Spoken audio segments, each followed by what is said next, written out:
As an institution, we promote and disseminate the study of international law and international relations and the international aspects of political, economic, and social sciences. We also adopt international positions on matters of international legal relevance and respond to requests from the Peruvian Ministry of Foreign Affairs on studies in the framework of foreign policy and international relations. All of these contributes to the development of solidarity among the American republics through contact and cooperation with similar institutions. In 1903, the formative stage of the Peruvian Society of International Law began with the talks held by notable Peruvians such as Ramón Ribeiro, Antonio Miro Quesada, José Matías Mansilla, Javier Prado Carteche, Lizardo Alzamora, and Francisco Tudela y Varela. However, it was in 1913 when Dr. Robert Bacon, founding member and president of the American Institute of International Law, contacted Dr. Juan Bautista de la Valle to propose the formal constitution of the Peruvian Society of International Law as an affiliate of the Institute. On November 10, 1913, the Peruvian Society of International Law was established in Lima. In 1941, the first issue of the Peruvian Journal of International Law, the Society's organ of diffusion, was published. The first commission of the journal, composed of the following doctors: Alberto Ulloa Sotomayor, Víctor Andrés Belaunde, Francisco Tudela, Pedro Garteche, and Luis Alvarado Garrido, was in charge of its edition.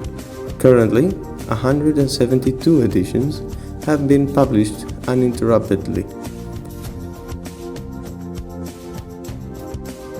Peru's independence was an essential chapter in the South American Wars of Independence. On July 28, 1821, the proclamation of Peruvian independence by General José de San Martín was a milestone.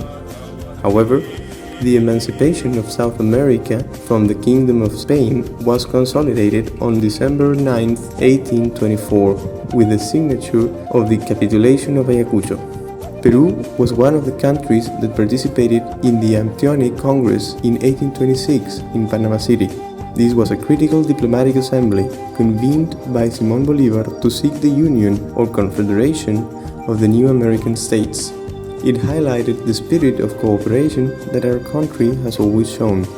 This spirit has remained in the regional and international spheres, which is why it participated in international cooperation organizations in favor of peace, such as the League of Nations in 1919 and later the United Nations in 1945. Likewise, our nationals have assumed valuable mandates within the United Nations systems, like former Peruvian President Dr. José Luis Bustamante Rivero, President of the International Court of Justice from 1967 to 1969.